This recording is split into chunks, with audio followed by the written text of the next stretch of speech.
Boy, I love hearing that too. And every week it means you're in for a treat because it's time for another edition of the Rec Poker Podcast. My name's Jim Reed. I've got the best freaking job in the world. I get to hang out here on Monday night and talk to my poker friends about this game that we all love so much. That's what Rec Poker is all about. So I got to thank our sponsors, the Running Aces Hotel, Racetrack, and Casino. And in fact, this whole episode, we're going to be talking about a tournament that they're coming up, a free roll tournament that we think we might have some ideas on how to maximize your EV in the tournament. So big thanks to the Running Aces Hotel, Racetrack, and Casino. Big thanks to our premium members. You know, most of what we do here is free. We're a largely volunteer-based organization. So we really rely on the support of our premium members. Folks like Eric Anderson, who's going to be here in the conversation today. One of the perks of being a premium member is that you get to come join the Zoom chat for the forums edition that we have every week. But that's just the tip of the iceberg. Whether it's the book studies, the Poker Tracker 4 review group, Eric's Play, Explain, and Learn, Chris's deep dive. There's just so many amazing ways to get involved, to unlock some of this learning material that we put out every month, to get behind the scenes with our Learning with Partners program, to check out the material at some of the other fantastic poker training sites out there. That's what we're all about here at Rec Poker, learning poker and having fun together. So I think I said already, my name's Jim Reed. I have the best job in the world. I'm Rec Poker Jim on Twitter and Bluffsterini in the home game. But I'm just one man. They give me the mic on Mondays, but I'm really just part of this leadership group here, this village that it takes to run Rec Poker. We call it the Wrecking Crew. And if you want to find out more about me and the other members on the Wrecking Crew, you can go to rec.poker/crew. But listen up, you're going to meet a few of them right here tonight on the air. Hi, I'm Ben Enslow, BJM96 over on Twitch. You can find the rest of my socials there, and East Coast Bitter in the home game.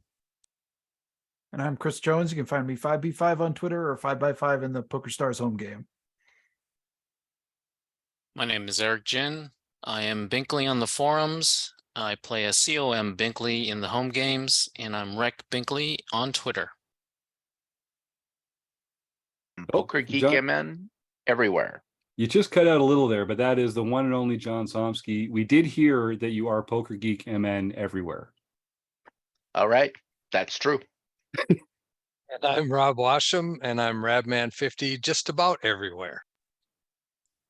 I'm Taylor Moss. I'm at Taylor_Moss on Twitter, and Gopher Boy TJM in the home game. Like I said, we are pleased to be joined by our premium members here every week that we do the forums edition of the show. This week, we've got prolific forums poster and regular on the Rec Poker Forums Edition podcast, Eric Anderson. Eric, please welcome Rec Poker Nation and tell them where they can find you. You can find me at eAnderson85 on PokerStars and at rec.poker. And for all you other premium members who are having a great time listening to the show, be like Eric. I'm kind of surprised we don't get more premium members coming out here and joining us on the podcast. We have a very robust group that come and join our strategy conversations and our book studies and all the other study groups and stuff that we do. But come on the show, come on the air. And if there's a hand or a spot from a tournament or a cash game that you've played recently that you'd like to analyze with the rest of the Wrecking Crew, there's no better way than to come do it on the forums edition of the show. So head on over to rec.poker. The homepage has a little calendar. If you just scroll down a little bit, you can see all the great stuff that's going on. And on Monday nights, after the chats edition, we often have a forums recording. So feel free to jump in here and join the rest of the group. So like I say, often we look at a particular spot from the forum. Someone will post an area where they feel like they've got something to learn. And there's always so many great responses in the Rec Poker forums, which are free to join. You don't even need a premium account for that. To sign up for a free community account, all you need is an email address and a smile, although both are mandatory.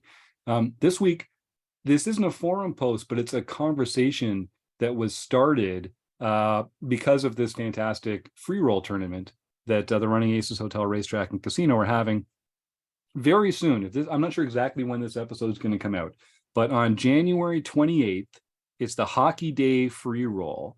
The buy-in is free, and there's a $5,000 purse prize pool that's been put up by the Running Aces. It's open to anyone who has a player's card from the casino there, and you get to just kind of show up and try your luck against the other regular members at Running Aces in this $5,000 free roll. So that's not that. I mean, that's great.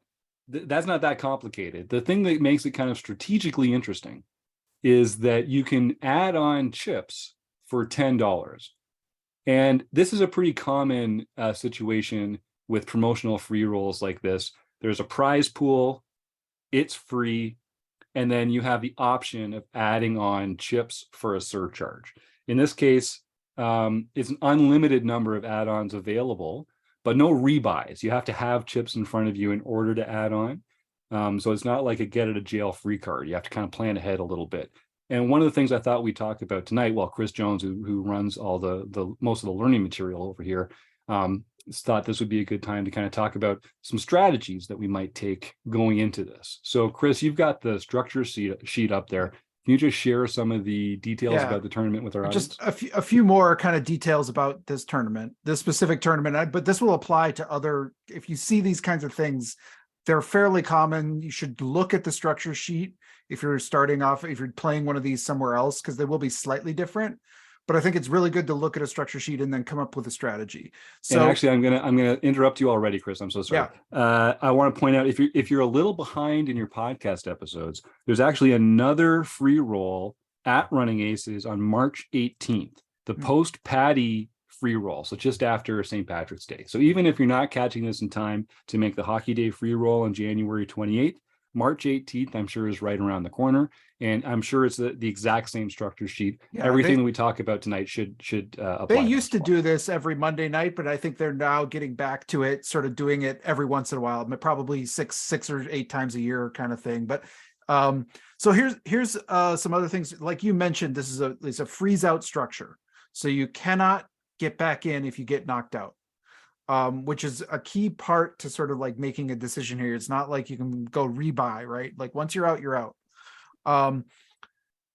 The free chips that you get 2,000 free chips. So you can show up, you could just show up and take your chances, try to run up your stack, which on level 1, the blinds are a 100 with a 200 big blind ante so it's 100, 200 with a 200 big blind ante. So you basically have 10 big blinds with the free stack at the starting level. And then you can add on a stack for $10. You can add increments of 5,000. So you could have 7,000, 12,000, all the way up to like, I don't know, you could really go for it, right? You just pile on the chips if you wanted to.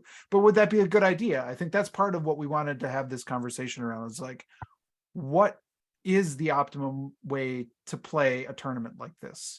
The other thing that you can do is sort of add on in sort of increments, right? You can add on as many of these as you want up until the first break, I think. And so you could potentially like start off with just the free stack, or start off with one add-on and then be like, oh, now I'm getting short, I'm going to add on a few more. So you could do that as well. So that is allowed within the rules. As long as you have 1 chip in front of you, you can add on, but if you have 0 chips in front of you, you're out. One more question, Chris. What are the length of the blinds? The blinds, how long is each level? Are that's a good question. Each Maybe like 10 minutes. level is, I thought they used to be 12-minute blinds. Maybe 12, yeah. I am not seeing this on the I'll poke around a bit while you keep talking about structure. 10 minutes seems 12 minute blinds. 12-minute blinds. Still seems fast live. Yeah, that's super fast. Yes. Oh, it is. It's it hugely goes fast. It goes really fast. I've Can you played add, about can you 5 add of on while these. you're in the hand? No. No, I think it counts at the start of the next hand. Yeah, good question. I got though. That'd be aces. I fun. won $100. Yeah. So Oh, I mean, that's I thought this would be a really interesting conversation, because I think there's a lot of considerations here. I think I see people show up at these with very different strategies. There's some people who just go with their, like, I'm going to take my 2,000 chips, I'm just going to get it in, hope to spin it up and like, let's go. I see some people show up and pile on the chips just to start. I see some people take that kind of incremental approach. Like I'm gonna start off, and if I get unhealthy, then I'm gonna add on and whatever. What does everyone? Does anyone have any thoughts or what they think are the best approaches to this spot? Yeah. So my first thought is we're always playing the effective stack, right? So if nobody adds on and we add on, it doesn't matter, right? But if the worst player adds on like 5 times, well, maybe I should add on 5 times. If the best player adds on, maybe I shouldn't add on. Yep. I kind of like the idea also. The thing that occurred to me is if no one else at your table has added on and you add on, then you can not bust. It's impossible for you to bust. And even if you lose everything that you could lose in that hand, you can still add on the next hand. If another player at your table loses a hand with you and you've got them covered and they're all in, they can't rebuy. So there's this element of sort of being invincible at the table if you have the other players covered, because you can't bust and they can. And that seems like a way that you could apply some pressure in some circumstances. Yeah, there was Yeah. one player who I know one year bought $500 worth of, spent $500 on it. So that gave him, whatever that would have been, a huge chip amount. But he basically, and he did end up winning the tournament, but he only won a few $100s because it cost so much for, he spent so much on the chips. Yeah. Yeah, and that was kind of that was what launched this conversation, was like, so what's the correct amount? Like, is there a sign? Can we unlock this in some way? Can we find it? Like, what's the best EV line there? Yeah, Taylor. Yeah, I mean, the mathematically correct response to it is to not add on, because there's the value of like chips, right? Like if you have 2,000 in chips or 5,000 in chips, your next 2,000 or 5,000 above that is not worth as much as what you currently have, because that last chip that you have can be your tournament life, and you can, win a bunch of hands and spin it up and earn all the chips rather than buying them. However, that's probably not like the realistic answer to something like that, because you have to drive all the way there. If you're playing such a short stack, you potentially have a very short tournament life. So there's some sort of like life EV types of things that, like, if I was showing up there, there's no way that I would not buy an add-on, even though I know that's like the best for my ROI, because it's a free roll. But I think there's a lot to be said around the topic of what are the other people at your table doing?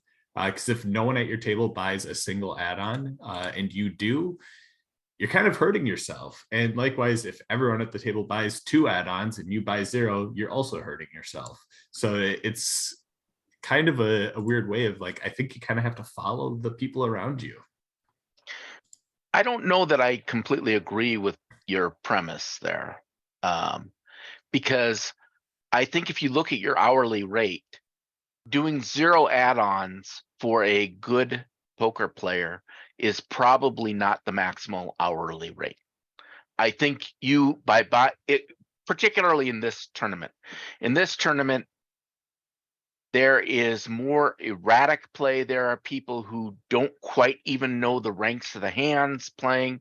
So I think the EV, if you are a good player, can be very, very high. So I think, even just one buy-on add-on more than doubles your chances of going deep in this. So I'm not sure that the ROI in this particular one, I'm not sure the highest ROI is going to come from doing no add-ons. Well, I can guarantee the highest ROI comes from doing 0 add-ons, because anything divided by 0 is infinity. But but your hourly rate and discussion around that topic is very correct, right? Because you could be, trying to play short stack for 2 hours, get nothing out of it, and you wasted 2 hours. But if you gave yourself more chips, you're more likely to have an expected payout. And then you improve your hourly rate that way. So I do agree with that. The other thing kinda- I think about that, sorry, just to kind of add on to that, like that the first add-on is such a big deal to Hmm. me. Like it's more valuable than the rest of the add-ons because, as Jim pointed out, you cover all the people who are coming and being like, I'm just going to spin it up with my 2000, and they're going to have to get it in desperate. You're just going to be allowed to sort of catch those chips when you have the hands that can do that. And if you know what you're doing, that's a really valuable place to put yourself in. And then I think the more you add on, I'm kind of also, then you're right. It depends on what other players are you doing at your table. But I think it's, for me, my perspective, it's a mistake not to do the first add-on because you're allowed to sort of like catch those chips as they come. But Ben, Yeah, when you were about to jump in there. Yeah, Yeah, I was just trying to take like a more of a, I don't know, finger in the wind kind of thing, as Matt Staples would call it. But can't you just kind of look at how much they're guaranteeing, roughly how many players you think you're going to play, and then make an estimated judgment on, okay, how many bullets you should fire, and also use some of the information like you're saying at the table to say, okay, who's adding on, who's not adding on, how are they playing and stuff like that, and then kind of combined all these factors to try and use that to try and say, okay, well, maybe I'll add on a bullet because, you know, I want to match this guy who's splashing around, and I want to, you know, collect some of those chips so I can last longer in the tournament and potentially, you know, make more money. Yeah, I think a lot of it comes. I like that we're kind of coming at this from a few different directions, a few different perspectives. Because the first thing that I thought of when I was thinking about this was, I think, similar to Taylor's idea, which is that you have an infinite ROI on that first stack. So there's like a mathematical argument for just, that's your best edge right there. Your next stack of chips is going to cost something. So no matter how much you win by it, it can never have that same kind of absolute ROI. But that's a pretty academic argument, as opposed to, I think, what John was getting at about having an hourly rate, or, you know, giving yourself a better chance of winning the tournament, or a better chance of placing higher in the tournament. Giving yourself some extra chips is going to be a good way to do that. The other thing that occurs to me is that for me, it would really depend on who was at my table and who else. Like if the player to my right has bought on a bunch, and let's say everyone's the same skill level. If the player to my right has added on a few, I'm probably adding on a few. If the player to my left has added on a few, but everyone else has the same, I'm less inclined to play deep, because I'd rather have the stack on my right so I can have position on them. And just like Taylor was saying as well, or I think it was Eric, if the better players have deeper stacks, I want to, you know, I'm the wreck. I want to use my short stack ninja powers to my advantage and nullify their skill advantage by playing a shorter stack there. One thing to remember is this tournament goes so quick that whatever situation you're optimizing for, wait 5 minutes and it's going to be different. So these tournaments can be a lot of fun. And I've played them several times. And I don't know that I necessarily do the straight up optimal approach, but kind of my approach is I'm willing to spend up to $100 maximum if everything falls just right. That's reasonable for me for a night of play. Typically what I'll do is I'll get 5 add-ons, 4 to 5 right away. And that way I'll have most of the table covered or close to covered. I'm not in any danger early on in it. And then I'll be willing to add on if the situation presents itself, if I think I'm still playing well, yada, yada, yada. And I've run pretty deep in these. I have to look back at my records. I don't know if I've ever won one, but I know I've come in the top 2 or 3 spots before. And they are pretty fun. That's a good point to mention your bankroll. I mean, whatever if you could just budget however much you want to spend. if I only want to spend $50, then go buy your first buy-in and cap what you're going to buy in for. Well, Yeah, I and like we that. did interview someone on this podcast who won one of these free rolls off of the free roll. They had, or maybe it was like one extra buy-in or something like that. So it is possible to do. People Rob, have did done you have that. something there? Yeah, Rob, I sorry, was just going to jump, but people, I know people have done that, who've run just the free bullet and won it. Rob Washam, yeah. Yeah, I've played these number of times, like John has said. I think when I played them, there was a limit though, as to the number of add-ons, and I think it was 5. Hmm. So to me, if you have 2,000 chips and the blind levels are 12 minutes, and so you've got 10 big blinds, you're going to see 3 hands before the next level. So think about, do you want to play poker or do you just want to gamble? If you just want to gamble, go over to the slot machine, throw the money in and be done. But if you want to play poker, you're going to have some chips in front of you. And when you say you look around the table and to see what, if everybody's at your level, that's never going to happen in this tournament. Anyone in this room right here, that any one of us 9 are going to be dominating talent wise in that tournament. I guarantee you. So, because the big guys are not playing these free rolls. Yeah. What you have is a lot of recreational people that don't study. They want to play poker. They want to have fun. They sit down. They don't even buy in over their 2,000 chips. They give them away right away. So I think you need to have some chips over and above everybody at your table right away. So what I would do is I would buy up to my $50 if that's what I was going to spend that night for playing poker. I just buy that right now. So I'd have 27,000 chips, and I guarantee you there would be 4 or 5 people at the table that were not going to add on at all. So now you're ahead of all that, and that's all free money. That's all free to you because you have no risk of ruin, because they are going to go out within the first 2 rounds and you're going to collect all that money. So do you want to play poker or do you want to just throw some money in a slot machine? That's up to you. If you want to play poker, you better add on.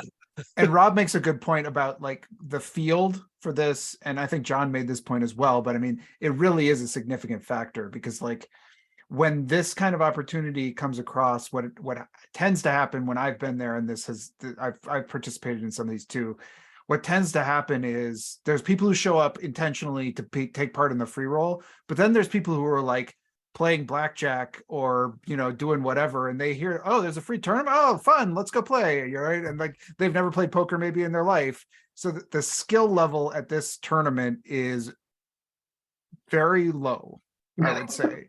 Not to put any, or less experience, let's just say, not to put any value judgments on it. So if you have a skill edge in this tournament, you have actually a pretty massive one. Yeah, that's a point worth reinforcing, that this is one of those rare poker tournaments where there might be multiple people at your table who don't know whether a straight beats 3 of a kind. That's not hyperbole. Like that you might actually, you don't get many opportunities to play those games where there's a real cash prize at the end. There's a much softer field than the Rec Poker Home Game League, just to be clear. This is a particularly soft field. So I kind of get the argument for, I think it was Rob who was talking about your own bankroll. And excuse me if it was someone, it was Eric, it was about your own bankroll. If you're really at the point where, you're a play money player, then I don't think there's anything wrong with coming in and trying to spin up that free stack. But for $10, I mean, if you get a chance to triple the stack of the less experienced players at the table for $10, I think that does translate into a non-trivial increase in your ability to place in the money, or even to win the tournament. So I guess are there any other factors? Yeah, Ben. Well, I was gonna ask Rob. So by the sounds of your strategy, you would sit down and you would automatically get chips no matter what. You're getting, 2 or 3 or 4, or however many you feel comfortable with in your bankroll. You're doing that right away, or are you spacing that out, or what's your Oh, I'm doing it right thoughts on away. that? You're doing it I'm right doing it away. right away. The blinds move so fast that those chips don't last very long. Right. I mean, unless if you want to be patient and wait for big hands and try to play that way, you're not going to be able to do it with 2,000 chips. Mm. Like I said, if you want to play with 2,000 chips and you just want to go to a roulette table or go to a slot machine, stick your money in there and be done. Because Right. that's what you're doing. You're just getting it all in with any stupid ace. Hoping you at the beginning of a tournament, you don't want to do that, right? Right. Of course. Yeah. So I like to have I like to have a starting balance that would be more similar to the types of tournaments that I normally would play in. Knowing that the blinds are so fast that you're only going to get 3 or 4 hands per round before the blinds change. So I mean that really, if you bring in 25,000 chips, so now you start with 27,000, that's still not going to last you very long. I mean, the way the blinds go up, it's just like boom, boom, boom, boom, boom. And pretty soon you're sitting there at 15 big blinds, even though you bought in for, $50. So. Right. Yeah, because I've never had the experience of playing in even a live tournament before. So I'm just trying to like grasp, kind of like how, and I know 10 minutes, 12 minutes is long time online, but on live, it changes it a lot. So yeah, I think I play in tournaments that are 20-minute blinds. And to me, that's fast. yeah, That's just, I mean, that's like a turbo, right? Yeah. So it's when you make it 12 and it's nothing. Mm. Yeah, Eric, Jen, you had something there, I think.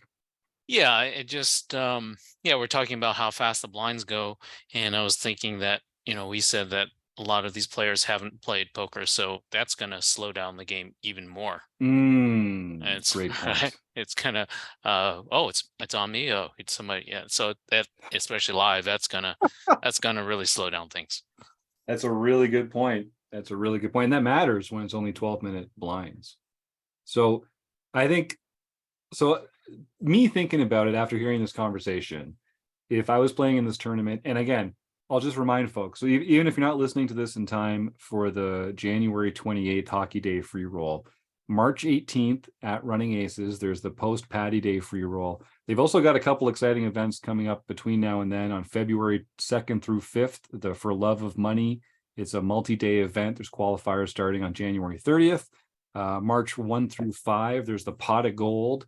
The For the Love of Money is a $500 buy-in. The Pot of Gold is a $360 buy-in. And then on March 18th, there's the post Patty Day free roll, which is going to be the same structure as what we're talking about here tonight.